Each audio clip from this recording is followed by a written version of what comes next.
Hi అండి. Welcome to జాబిలమ్మ కబుర్లు. ఈరోజు మరో మంచి టేస్టీ రెసిపీతో మీ ముందుకు వచ్చేసానండి.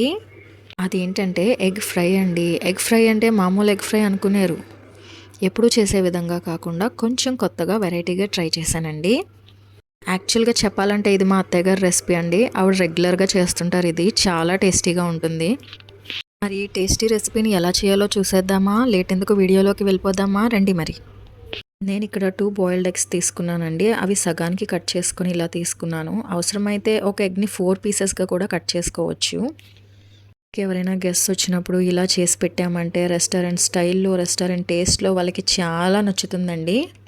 కట్ చేసుకున్న పీసెస్ ఇలా ఆయిల్లో వేసి 2 వైపులా కూడా టర్న్ చేసుకుంటూ ఫ్రై అవనివ్వాలండి కాసేపు. ఆ ఫ్రై అయిన దాంట్లో కొంచెం అల్లం వెల్లుల్లి పేస్ట్ వేసి అది కూడా కొంచెం పచ్చివాసన పోయేంత వరకు ఆ ఎగ్స్ డిస్టర్బ్ కాకుండా ఫ్రై చేసుకోవాలండి. అందులోనే కొంచెం పసుపు, ఉప్పు, కారం, కొంచెం గరం మసాలా వేసుకొని అవి కూడా బాగా ఫ్రై అయిన తర్వాత అవి కూడా ఎగ్కి పట్టించాలండి.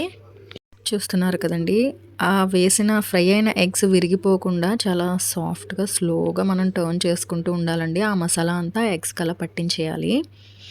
ఆ మసాలాలో ఇంకొంచెం సేపు అది ఫ్రై అయితే మసాలా అంతా ఎగ్కి బాగా పడుతుందండి. పట్టి టేస్ట్ ఇంకొంచెం బాగుంటుంది.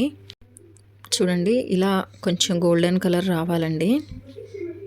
చూసారు కదా ఎంత మంచి కలర్ వచ్చిందో. ఇలా వచ్చిన తర్వాత కొంచెం కరివేపాకు, 2 పచ్చిమిర్చి వేసి ఇంకొంచెం సేపు ఫ్రై చేసుకోవాలండి. మీరు పైన కరివేపాకు, కొత్తిమీర, పచ్చిమిర్చి వేసుకోవడం వల్ల ఇంకొంచెం రెస్టారెంట్ స్టైల్ని యాడ్ చేస్తుందండి మీరు చేసే ఈ రెసిపీకి. చూసిన వాళ్ళు ఆహా అంటారు తినకముందే, తిన్న తర్వాత అద్భుత అంటారు. ఇంకా ప్లేట్లోకి తీసేసుకొని సర్వ్ చేసేసుకుందామండి. పైన కొంచెం కొత్తిమీర జల్లితే ఇంకా బాగుంటుందండి టేస్ట్. మరి ఇంకెందుకండి ఆలస్యం, మీరు కూడా మీ వాళ్ళకి ఇలా వండి పెట్టండి, అద్భుతంగా ఉందంటారు. ఎగ్ తినడం ఇష్టం లేని పిల్లలు కూడా ఎంతో ఇంట్రెస్ట్గా ఈ రెసిపీని తింటారండి. నేను చేసిన ఈ రెసిపీ మీకు నచ్చితే లైక్ చేయండి, షేర్ చేయండి. మరిన్ని నోటిఫికేషన్స్ కోసం నా ఛానల్ని సబ్స్క్రైబ్ చేయండి. మరో మంచి వీడియోతో మళ్ళీ కలుసుకుందామండి. అందాక బాయ్ బాయ్.